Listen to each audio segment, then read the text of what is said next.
Meus queridos irmãos, vamos meditar na palavra do Senhor nesta manhã. Eu convido você a abrir sua Bíblia no livro de Filipenses, capítulo 1.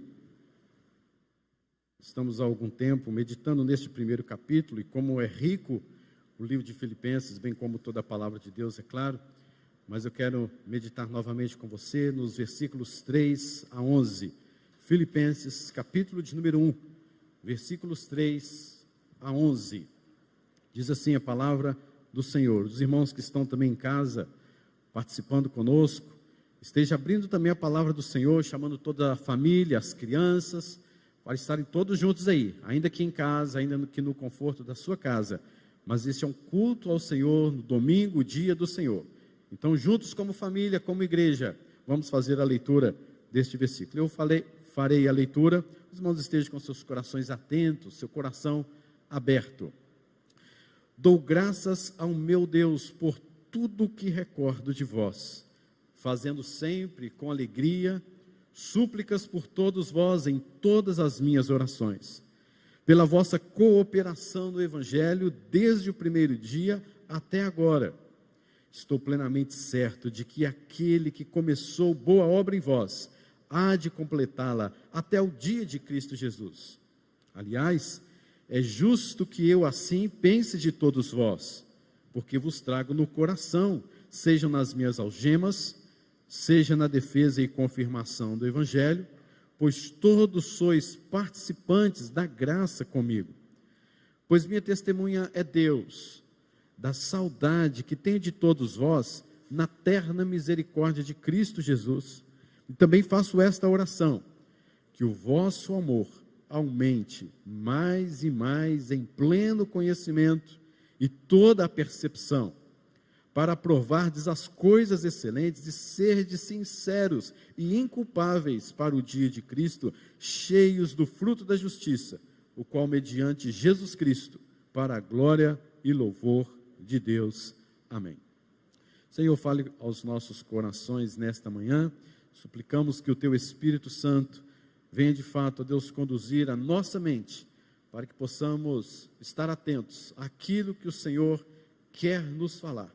Que o Senhor, Deus, use a minha vida, capacita-me, e que o Senhor venha fortalecer a vida de cada irmão aqui nesta manhã e também em suas casas. Que o Senhor nos abençoe, em nome de Jesus. Amém, Senhor. Queridos, nesta manhã eu quero falar sobre contentamento em Deus. O contentamento em Deus. Nós precisamos encontrar a verdadeira felicidade no Senhor. Para isso fomos criados, inclusive, não simplesmente para sermos felizes, mas dando glória ao Senhor. Para isso sim nós fomos criados. Aí sim nós podemos aproveitar, gozar da sua doce e sublime presença. Então a felicidade, a real felicidade, nós encontramos somente em Deus, quando nós o glorificamos. Queridos, esta carta de Paulo é a carta que mais fala da alegria. Ele usa termos como regozijo, por isso me alegro, completem a minha alegria. Ele está demonstrando, na verdade, todo o seu contentamento em Deus.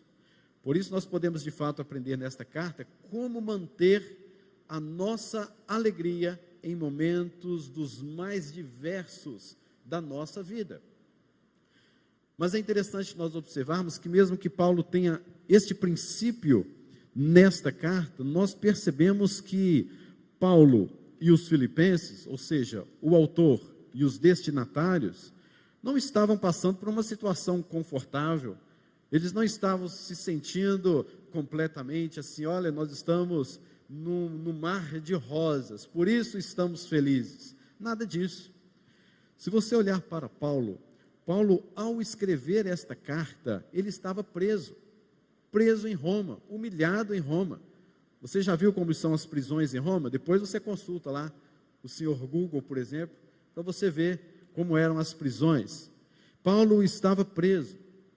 Ele tinha agora os judeus como seus terríveis traidores. Os judeus consideravam Paulo como seu terrível traidor. Por quê?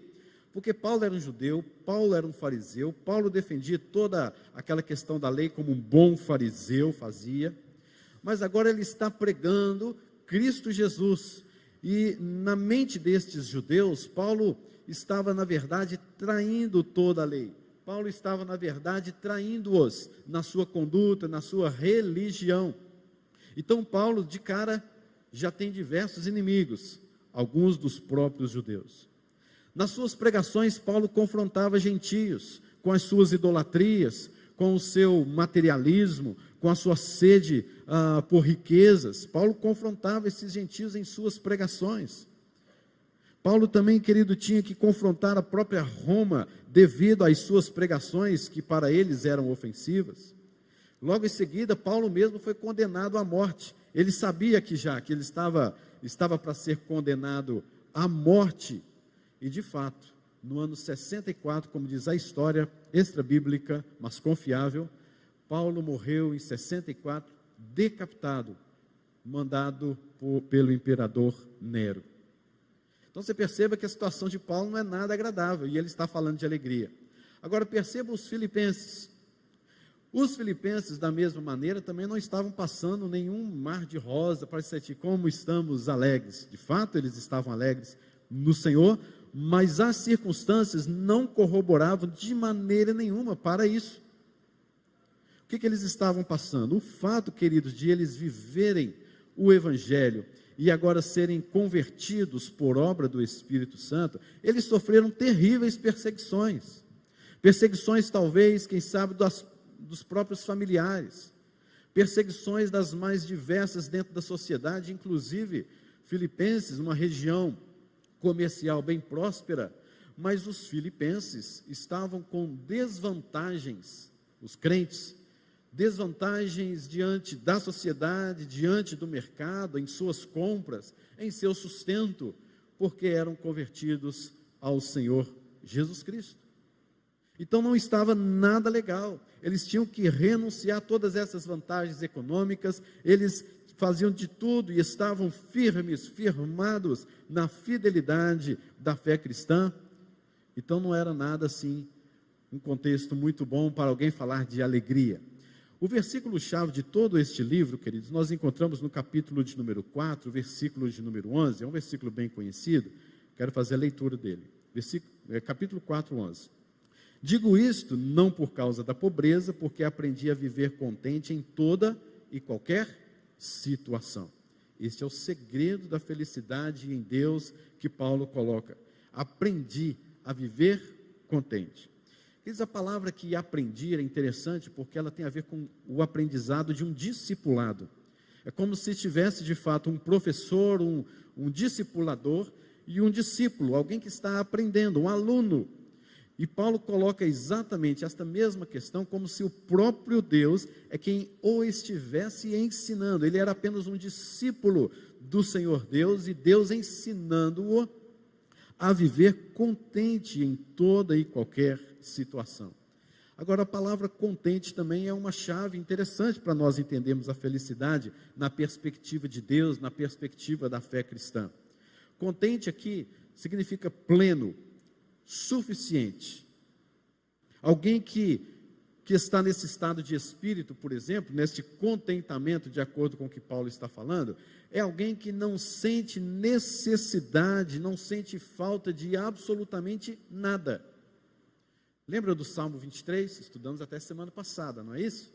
O Senhor é o meu pastor e nada me faltará. Qual que é a confiança do salmista? É que o fato de Deus, Jesus então, está na sua vida como o bom pastor, ainda que falta alguma coisa ali ou outra coisa ali da vida, mas ele está contente, ele está feliz, nada vai me faltar, porque a presença dele me basta, a presença de Deus é suficiente, o Senhor é meu pastor, não me falta nada, a presença dele é suficiente para eu viver contente, no estado de espírito em que eu sei que eu não sentirei falta de absolutamente nada.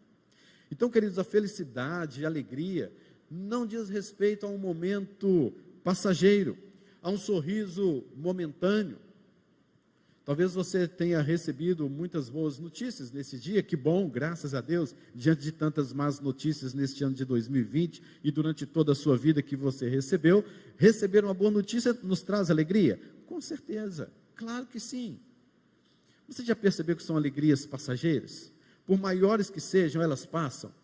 Por exemplo, você recebeu a notícia de que você tirou uma boa nota no Enem, coisa boa, né? Que alegria, não é verdade? Olha aí os adolescentes sorrindo, os jovens, ei, eu vou chegar lá. E vai sim, e isso traz alegria.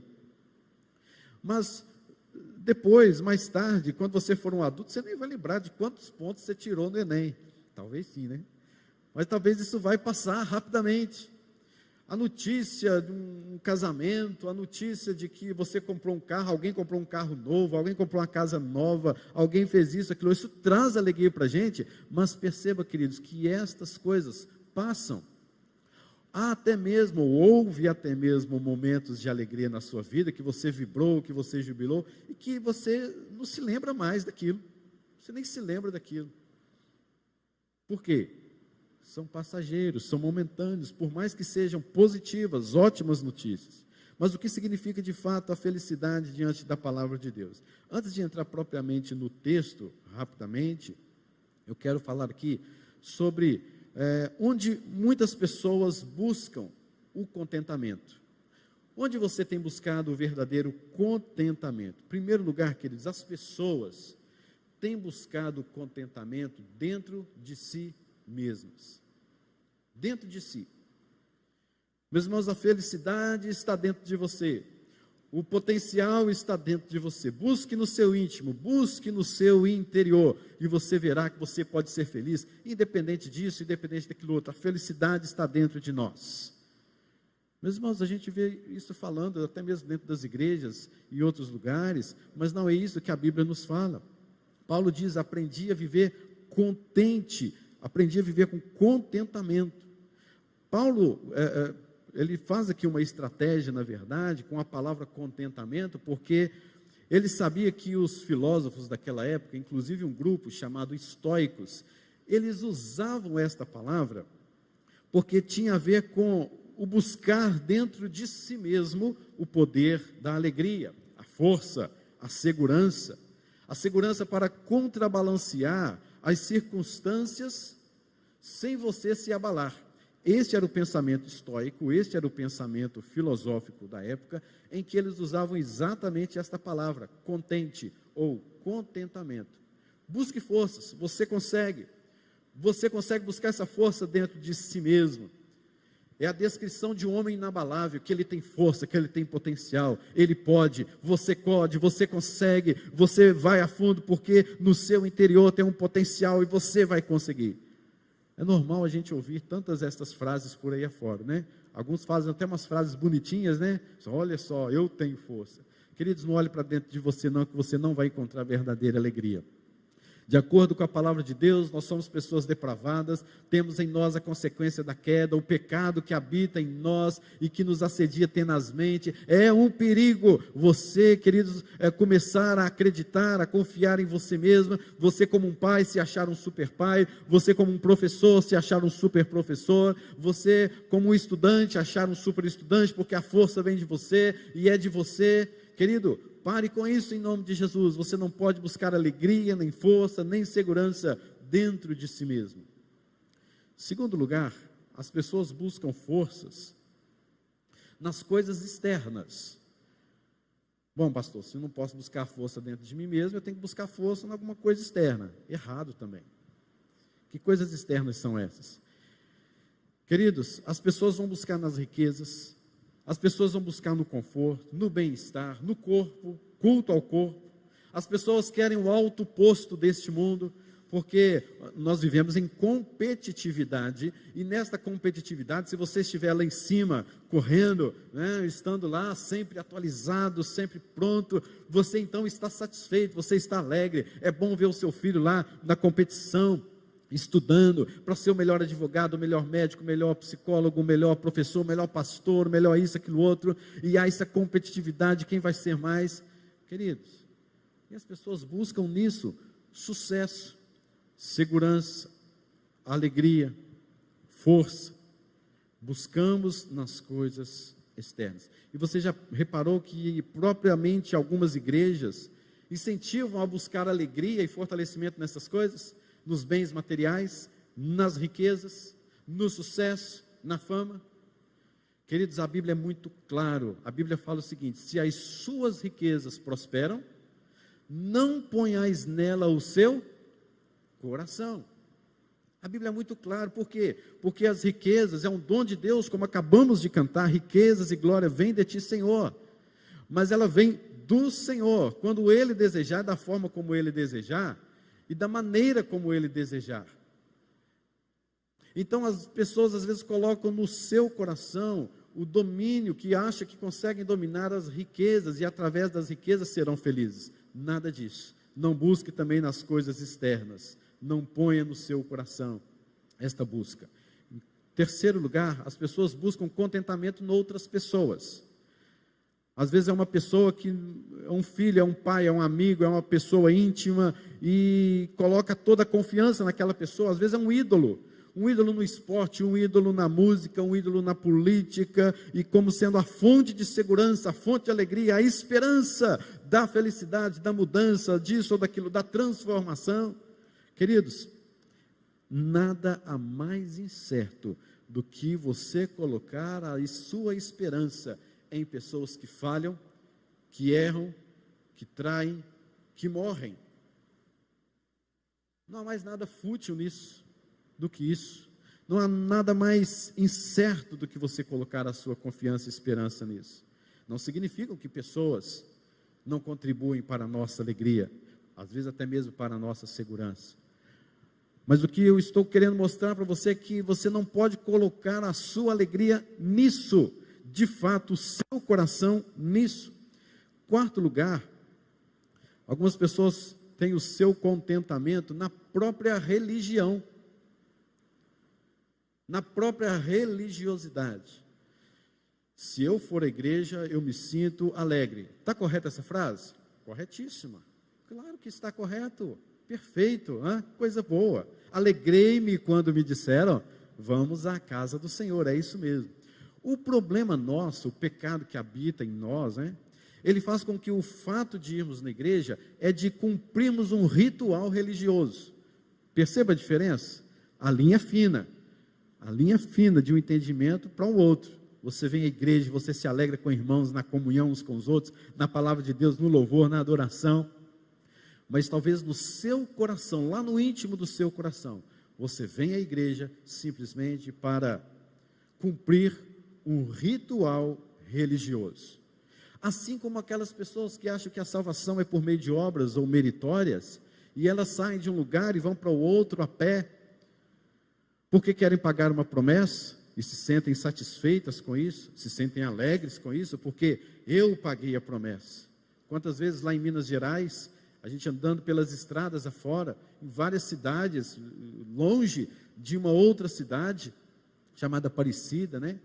E as pessoas lá no sul de Minas, ainda bem distante daquela cidade, a gente encontrava uma muvuca de pessoas indo para aquelas regiões a pé com criança, um carro lá atrás, né, ajudando na alimentação, água e tudo mais, e eles lá, andando a pé. Para onde você vai? Vou lá para Aparecida do Norte, vou lá porque tem que pagar uma promessa, não podia ter filho, agora eu tenho, vou levar meu filho lá para consagrar. Vocês estão entendendo, gente? É o cumprimento de um ritual, e isso parece que alegra. Agora eu fui lá em Aparecida do Norte, agora eu me satisfiz.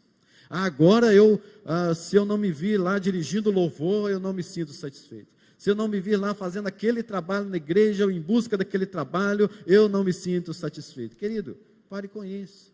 Você não pode colocar a sua alegria na dependência de fazer coisas dentro da igreja, na programação da igreja, em rituais religiosos. Inclusive, Paulo, se você for perceber, ele não coloca a sua esperança dentro de si mesmo, ele não colocou a sua esperança em coisas externas, ele não colocou a sua esperança em pessoas, mas no que diz respeito à religião, à religiosidade, Paulo tinha colocado o seu coração antes da sua conversão. E Paulo agora em Cristo, e se contentando em Cristo, ele escreve que a sua alegria vem do Senhor. Perceba lá em Colossenses, quando ele escreve aos irmãos lá em Colossos, Ele mesmo descreve coisas de rituais religiosos que ele reprova, que ele coloca como sendo anátema. Por quê? Porque não são os rituais religiosos onde está a nossa alegria. Então há muitas pessoas que com a sua religião, com a sua religiosidade, tentam achar alegria, esperança, segurança, fortalecimento, simplesmente em cumprir algum ritual. Quando olhamos então para esse texto, de cara nós já chegamos no versículo de número 6, e Paulo diz assim: estou plenamente certo de que aquele que começou boa obra em vós, há de completá-la até ao dia de Cristo Jesus. Olha que coisa maravilhosa. Quem nos dá alegria, em quem nós devemos firmar é aquele que iniciou uma boa obra em nós, aquele que não para no meio do caminho, que não nos abandona, mas continua fazendo esta grande obra até ao dia de Cristo Jesus. É Ele que nos dá a verdadeira alegria e verdadeiro contentamento, isto que é segurança em Deus, segurança na soberania de Deus, segurança na imutabilidade de Deus, nas promessas de Deus, porque Ele sim, Ele não falha, Ele não há de falhar, Ele não erra, Ele tem nas suas mãos o controle soberanamente de todas as coisas. Ele é a garantia que temos que mesmo que diante de relacionamentos não confiáveis, Ele não há de falhar, Ele sim nós podemos confiar. Ele disse que nos salvaria e nos salvou. Ele disse que estaria conosco até o dia de Cristo Jesus, até o dia que Ele voltar, até o fim dos séculos, e Ele está conosco. Então não há risco de perdermos esta grande salvação, esta grande alegria em momentos dos mais adversos. No texto que nós lemos, há Paulo que fala-nos de dois motivos de oração. Primeiro vai do versículo 3 a 6, onde o motivo da oração de Paulo é gratidão. Ele está grato, dou graças ao meu Deus. O primeiro sentimento então que ele expressa é esse agradecimento ao Senhor por tudo aquilo que Ele fez na vida dos filipenses. Há evidências, queridos, de que estes homens, de que os filipenses estavam de fato andando no caminho do Senhor. Há evidências concretas, práticas, verificáveis no coração dos filipenses. Eles estavam sendo alvos da graça de Deus, da soberania de Deus, e Paulo diz muito bem que Deus começou uma obra no coração dos filipenses. Meus irmãos, por que Paulo tem tanta esta certeza, como ele diz no versículo de número 6? Por tudo que ele recorda dos filipenses. Ele vê clareza nas ações daqueles homens, daquelas mulheres, daquela igreja. Diz o texto que eles se tornaram cooperadores no Evangelho. Esses homens, estas mulheres, queridos, converteram de fato e de verdade. Eles não simplesmente abriram o coração, eles não foram simpatizantes com o cristianismo, eles não foram meros frequentadores de igreja ou buscando algum tipo de religião a mais, como era notório dentro da cidade de Filipos, e tanta idolatria. Eles, querido, abraçaram o Evangelho, eles viveram o Evangelho, e eles se tornaram cooperadores do Evangelho. Eram pessoas paupérrimas, e eles mesmos contribuíram para que outras igrejas fossem abençoadas, como a própria igreja de Jerusalém, onde foi enviado ofertas para estas igrejas, mesmo diante das dificuldades que eles mesmos estavam passando, e não deram somente financeiramente, materialmente, mas deram a si mesmos. Eles eram cooperadores do apóstolo Paulo, enquanto Paulo estava lá na prisão. Eles eram cooperadores de Paulo, enquanto Paulo fazia as suas viagens missionárias e recebia donativos desta igreja, de pessoas pobres. Então você percebe que Paulo está dizendo, vocês são cooperadores do Evangelho. E sendo cooperadores do Evangelho, somente por uma intervenção divina nas suas vidas, é que vocês se tornaram cooperadores do Evangelho. E eu tenho, por conta disso e por conta de tantas outras coisas que você vê no próprio livro de Filipenses, você percebe que Deus iniciou uma grande obra na vida daquele povo. Eles receberam, eles creram no Evangelho. Queridos, quer saber se Deus vai concluir alguma obra na sua vida? Veja se Ele iniciou. Deus, o Senhor vai completar esta obra na minha vida? Veja se Ele já se iniciou, se Ele iniciou esta obra em sua vida. Você é um cooperador do Evangelho? Você está disposto, querido, a ter contentamento no Evangelho, de ter o seu contentamento repousado naquele que começa e há de terminar e tem promessas? Naquele, queridos, que não abandona no meio do trabalho, não abandona você no meio desta corrida, mas Ele está sempre presente contigo e você pode caminhar no Evangelho, você pode viver o Evangelho de maneira que for, da forma como for, e que Ele te sustenta. Você crê desta forma? Se assim for, queridos, Ele sendo o nosso bom pastor, nós somos participantes desta graça, quando praticamos o Evangelho. Por isso Paulo tem gratidão no seu coração, na sua vida, quanto aos filipenses, porque eles de fato abraçaram o Evangelho. Começou uma grande obra de Deus na vida deles, de tal forma, de tal maneira, que eles estão dispostos a morrer pelo Evangelho, a entregar completamente as suas vidas em prol do Evangelho, em prol de Cristo Jesus. A segunda oração que Paulo faz aqui, está a partir do versículo de número 7, ou do versículo de número 8, até o versículo de número 11, a segunda oração, queridos, se Deus começou essa obra, como Deus levará até ao final da sua obra? A oração de Paulo, então, é a oração pelo amadurecimento. Se Deus começou, Ele vai terminar essa obra até o dia de Cristo Jesus. E como que é que Deus vai terminando esta obra? Qual que é a oração de Paulo para que Deus, então, termine esta obra da forma como Ele, Deus, realmente deseja, e é assim que deve acontecer?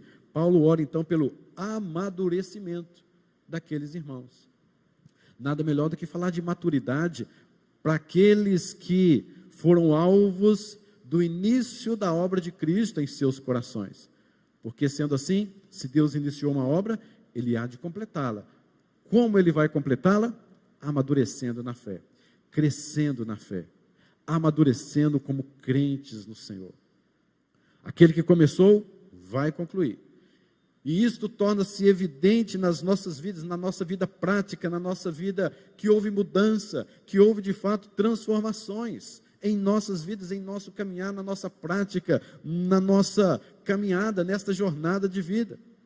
Crentes devem amadurecer espiritualmente, segundo a graça de Deus e como resposta de oração. Nós precisamos amadurecer espiritualmente, queridos. E Deus vai fazendo assim, concluindo a sua obra, e nós vamos amadurecendo, vamos crescendo, até o dia de Cristo Jesus.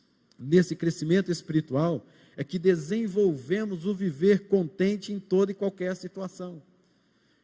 Se você vive contente em toda e qualquer situação, queridos, é porque você está amadurecendo no Senhor. Você está crescendo no Senhor. Contentamento tem a ver com segurança. Contentamento tem a ver com confiança. Contentamento tem a ver com aquele que deixa Deus agir na sua vida e descansa nele. Contentamento, querido, tem a ver com o fato de você, mesmo diante de adversidades tais na sua vida, você confia única e suficientemente em Deus. Você não precisa buscar na religião, você não precisa buscar uma força em si mesmo, você não precisa buscar nas coisas exteriores, em pessoas, mas somente em Deus. E Deus há de completar esta alegria, esta firmeza, este amadurecimento, esta segurança na sua vida. Confie em Deus. É assim que vemos o crescimento da maturidade na vida dos crentes. O versículo de número 10 mesmo, então, nos fala, versículo 9, e também faço esta oração, que o vosso amor aumente mais e mais, em pleno conhecimento e toda percepção, para aprovardes as coisas excelentes e serdes sinceros e inculpáveis para o dia de Cristo. Paulo está tratando aqui, queridos, que o nosso amor, ele deve aumentar cada vez mais. É prova da continuidade daquela obra que foi iniciada. E o crescimento do amor é prova de que Deus completará esta obra em nossos corações até o dia de Cristo Jesus. Como está o seu amor por Deus? Como está o seu amor por próximo? Você pode fazer disso uma temperatura da sua fé, do seu amadurecimento, do seu crescimento espiritual. quanto amor que vocês têm alcançar o nível de conhecimento, então nós estaremos aptos para aprovar o que é certo e rejeitar o que é errado. É o que Paulo diz aqui. Amor em pleno conhecimento. Diferente isso, né? Porque a gente vê um amor tão romantizado, tão assim bonitinho e tal. E Paulo fala de amor em pleno conhecimento e toda percepção. Quando nós amamos a Deus, quando nós amamos ao próximo, nós estamos crescendo, estamos amadurecendo em conhecimento e plena percepção, para aprovar das coisas excelentes. É através, querido, de quando vemos o amor de Deus agindo em nós, nós começamos a perceber aquilo que é errado, aquilo que é certo. E quando praticamos aquilo que é certo, de acordo com a palavra de Deus, então nós vamos amadurecendo, vamos crescendo espiritualmente. Isso é prova do amor de Deus na sua vida. Isso é resultado, é prova de uma vida de oração, em que nós colocamos nas nossas orações: Deus, faça-me crescer na fé, amadureça a minha fé, ou seja, a obra que o Senhor iniciou na minha vida, esteja completando, até o último dia, até o dia de Cristo Jesus. No versículo número 11, cheios de fruto de justiça, o qual é, mediante Jesus Cristo, para a glória e louvor de Deus. Encontramos a suficiência, a alegria duradoura, verdadeira, o contentamento, quando confiamos em Deus que começou essa boa obra e há de completar até o fim. Quero perguntar para você, querido. Deus começou em você uma boa obra? Você tem provas para si mesmo de que você tem crescido e amadurecido espiritualmente? Porque o tanto de crente que nós estamos vendo que não cresce, não amadurece e diz ser crente. Não estou querendo que você coloque dúvidas no seu coração acerca da sua salvação. Salvação pertence a Deus, vem dele. Não quero julgar você em relação a isso. Mas você que se julga ser um crente, você que é crente no Senhor, você tem provas suficientes de que Deus já começou uma boa obra em seu coração? De que você foi de fato transformado? De que você de fato tem provas de mudanças na sua vida? Você é um cooperador do Evangelho? Você não se envergonha das algemas de Paulo, como ele coloca aqui mesmo nos versículos 12 ao 18, você não se envergonharia das algemas que muitas vezes são consequências da sua fé em Cristo, da sua fidelidade ao Evangelho? Você de fato participa da graça, experimenta desta alegria, da satisfação unicamente em Deus? Isso é prova de que Deus começou uma boa obra, se sim. Você sente o seu amor aumentando cada vez mais, ou o seu amor se esfriando gradativamente? O seu amor consegue discernir o que é para ser aprovado, o que é para ser reprovado? Ou está tudo assim uma bagunça? Para você tanto faz como tanto fez, o mundo que nós estamos hoje, o relativismo, não, se for assim bem, se for desse jeito está ótimo, não importa, o importante é o amor.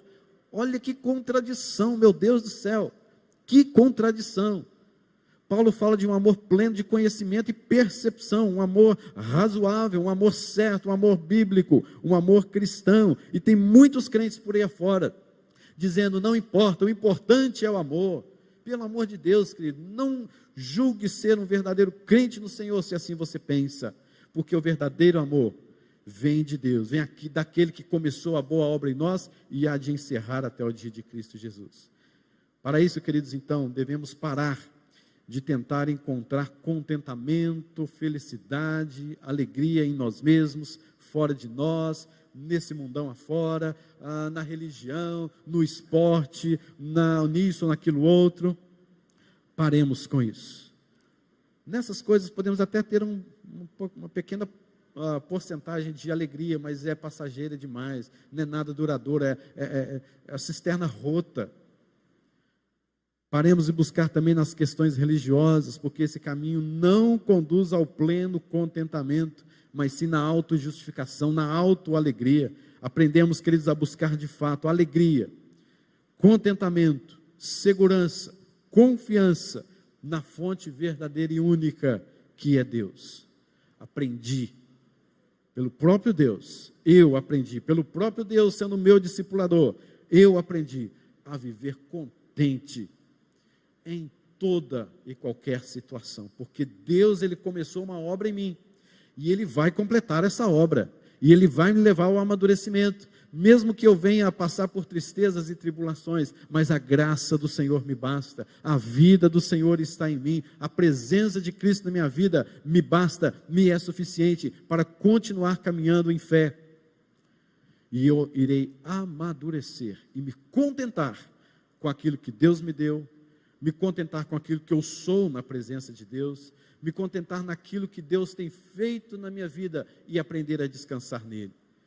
E o meu amor há de crescer cada vez mais, sabendo lidar com aquilo que é errado e sabendo caminhar naquilo que é correto, como diz o versículo de número 9. Deus é suficiente para nós, queridos. A graça do Senhor é melhor do que a vida. A graça do Senhor é suficiente. Ele é o nosso bom pastor e não teremos falta de absolutamente nada.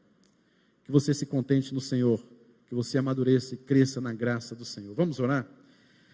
Deus bendito, louvado seja o nome do Senhor. Pai querido, nós queremos contentar em Ti.